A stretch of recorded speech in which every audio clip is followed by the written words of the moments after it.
وزیر اعظم عمران خان گفتگو کر رہے ہیں کا ہم مقابلہ کر رہے ہیں، اس میں گورنمنٹ کا موقف کیا ہے، ابھی کیا کر رہے ہیں اور آگے کیا کرنے جا رہے ہیں۔ جس طرح ساری دنیا میں یہ ایک نیوز کے اوپر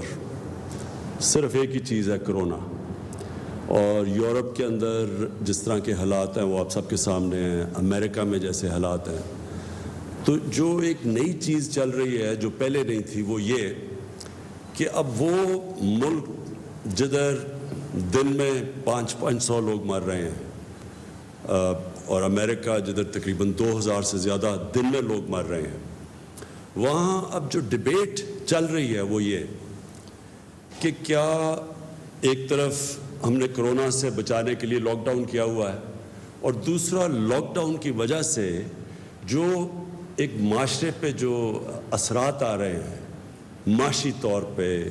جو لوگوں کے حالات اب مشکل حالات میں گھروں میں بند ہیں، تو یہ ایک پوری ڈیبیٹ چل رہی ہے کہ اب کیا کیا جائے، کتنا لاک ڈاؤن کم کیا جائے، کتنا لاک ڈاؤن کھولا جائے اور پھر کرونا سے بھی اپنے لوگوں کو بچایا جائے۔ تو یہ ساری جگہ پہ چل رہا ہے، اور ان ملکوں نے جدھر ابھی بھی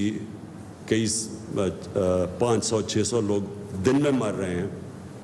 انہوں نے بھی اب لاک ڈاؤن کے اندر فیصلہ کیا ہے کہ کمی لے کے آئیں، کئی چیزیں کھول دی ہیں، دکانیں کھول دی ہیں، آسانیاں پیدا کی ہیں تاکہ لوگ باہر نکل سکیں۔ اب پاکستان، ہمارے اب تک جو میں نے آج پتہ چلا ہے تو اب تک ہمارے 192 لوگ اس وائرس کی وجہ سے بدقسمتی سے فوت ہو چکے ہیں۔ اب اس کا پھر سے مقابلہ کر لیں ان ملکوں سے، امریکہ میں جدھر 40,000 لوگ اس وقت مر چکے ہیں کرونا کی وجہ سے، اور اٹلی، اسپین جدھر 20 ہزار سے اوپر لوگ مر چکے ہیں۔ تو یہ کیا وجہ ہے کہ اب یہ ملک سوچ رہے ہیں کھولنے کا، لاک ڈاؤن کم کرنے کا؟ وجہ یہ ہے کہ کوئی بھی معاشرے میں یہ لاک ڈاؤن چل نہیں سکتا انڈیفینیٹلی، مطلب کہ کسی کو نہیں پتا کہ کتنی دیر کے بعد یہ قابو پا جائیں گے اس کے اوپر، کسی کو بھی نہیں پتا۔ آج جو بھی دنیا سوچ رہی ہے، آج جو بھی وہ سوچ رہی ہے، ان کو یہ نہیں پتا کہ 1 مہینے کے بعد کیا ہوگا، 2 مہینے کے بعد کیا ہوگا، اور پھر یہ بھی نہیں پتا کہ اگر آج نیچے بھی آ گیا، کیسز نیچے بھی آ گئے، تو یہ بھی نہیں پتا کہ 1 مہینے کے بعد پھر اوپر جا سکتے ہیں۔ تو اس لیے ساری اب قومیں سوچ رہی ہیں کہ ہمیں ایک طرف تو لوگوں کو لاک ڈاؤن کر کے بچانا ہے اس وائرس سے، لیکن دوسری طرف اب وہ سوچ رہے ہیں کہ ہم کیسے حالات بھی اس طرف لے کے جائیں کہ ہماری ملک چلنا شروع ہو۔ تو میں اب پاکستان کا آپ کو بتاتا ہوں کہ ہم نے فیصلہ کیا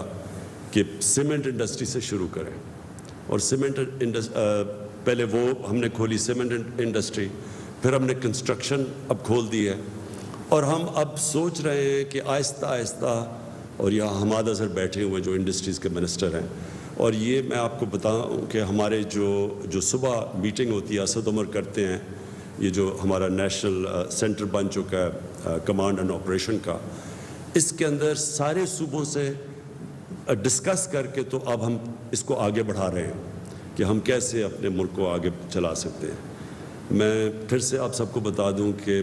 باقی مغرب میں، یورپ میں، امریکہ میں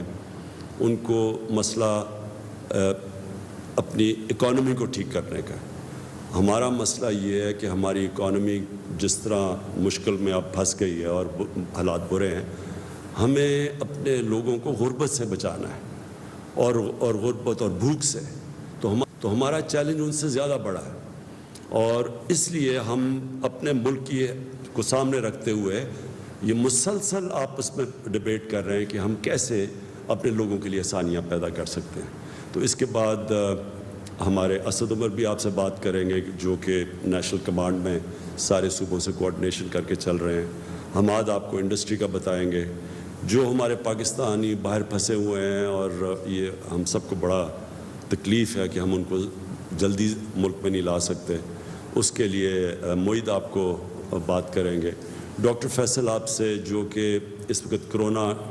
کہ کس طرح پاکستان میں جا رہی ہے، اس کا جو پھیلاؤ ہے وہ کیسے جا رہا ہے، اور ڈاکٹر فیصل کہ یہ بھی کہ اگلے مہینے تک یہ کیا سمجھتے ہیں کہ پاکستان میں حالات ہوں گے۔ اور ڈاکٹر ثانیہ نشتر سے ہم جو چاہتے ہیں کہ ہم نے جو کوشش کر رہے ہیں کہ اپنے احساس پروگرام کے ذریعے لوگوں کو زیادہ سے زیادہ لوگوں تک پہنچے جو متاثر ہوئے ہیں اس لاک ڈاؤن کی وجہ سے، تو اس میں جو ہم ڈونرز ہیں، ہمارے بڑے لوگ خیرات کرنا چاہتے ہیں لیکن ان کو یہ نہیں سمجھ کہ ہم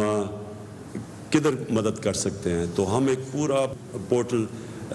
اپنا احساس راشن پورٹل جو ہم اب لانچ کیا ہے، احساس راشن پورٹل، اس کا مقصد یہ ہے کہ جو لوگ دینا چاہتے ہیں غریبوں کے لیے، جو خیرات دینا چاہتے ہیں، جو کمپنیز، جو ملٹی نیشنلز جو بھی مدد کرنا چاہتی ہیں، ایک طرف وہ دینا چاہتی ہیں اور دوسری طرف ہم جو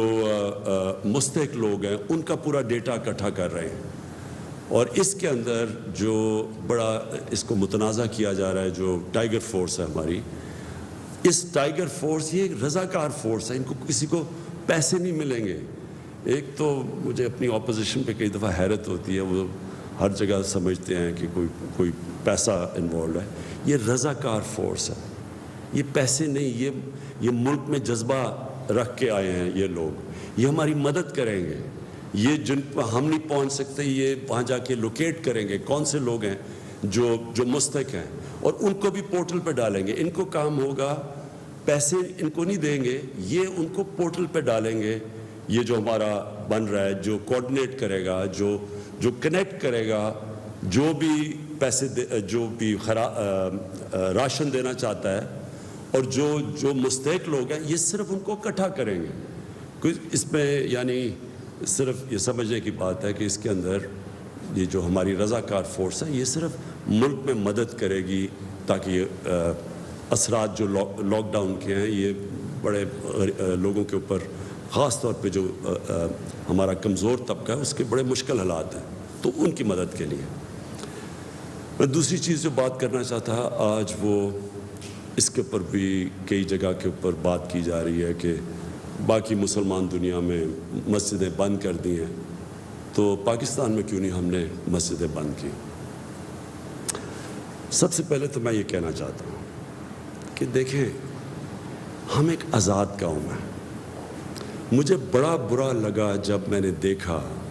کہ ہماری پولیس ڈنڈوں سے مار رہی ہے جو لوگ لاک ڈاؤن کو توڑ رہے تھے، کئی شہروں کے اندر ڈنڈے مار رہی ہے لوگوں کو۔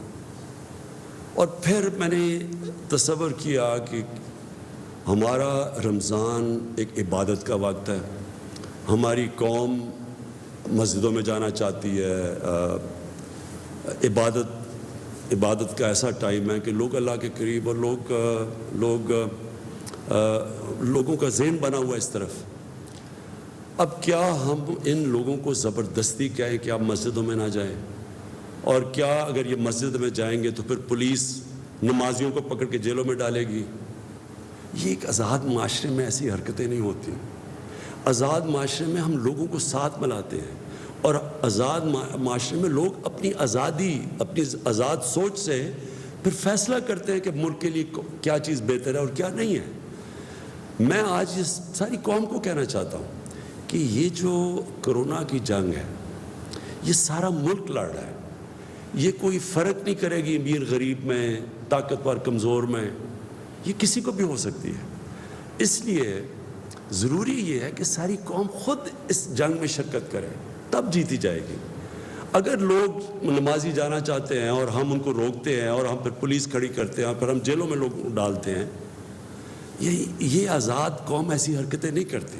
ہم کیا کرنے لگے ہیں، اور ہم نے کیا ہے، ہم نے علماء سے ملاقاتیں کی،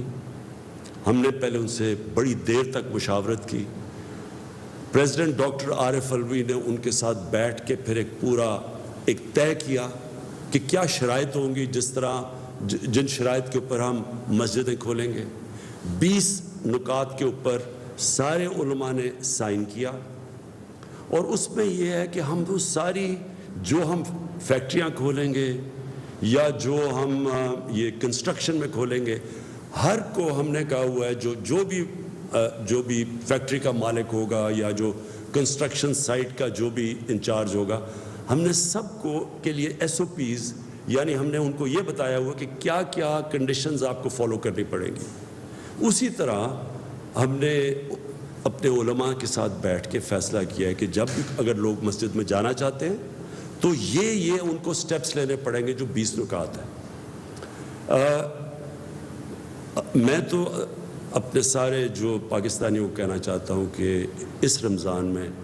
کوشش کریں گھر میں بیٹھ کے عبادت کریں۔ یہ باقی دنیا میں ایسے اور بھی مسلمان ملکوں نے یہ کہا ہوا اپنے لوگوں سے کہ گھر میں بیٹھ کے عبادت کریں، لیکن اگر آپ نے مسجد میں جانا ہے تو یہ اپنے ذہن میں ڈال لیں کہ آپ نے ان شرائط کے اوپر پورا عمل کرنا ہے، اور اگر خدا نہ خواستہ اس کے اوپر عمل نہیں ہوگا اور اگر یہ پھیلتی ہے رمضان کے اندر کسی مسجد کے اندر یہ وائرس پھیلتی ہے، تو ہمارے پاس کوئی اور راستہ نہیں ہوگا کہ پھر ہمیں اپنے یہ فیصلے سے پیچھے ہمیں، اور یہ سائن کیا ہوا یہ جو 20 نکات کے اندر کہ اگر یہ پھیلتی ہے تو پھر ہمیں ایکشن لینا پڑے گا، ہمیں بند کرنی پڑیں گی، اور کوئی نہیں چاہتا کہ مسجدیں ویران ہوں۔ تو اس لیے میری امید یہ ہے کہ جتنے بھی ہمارے جو بھی مسجدوں میں جائیں گے پوری طرح ان کنڈیشنز کے اوپر پوری طرح عمل کریں گے۔ اب میں آپ سے چاہوں گا کہ آپ پلیز اپڈیٹ کریں کہ جو ہم نے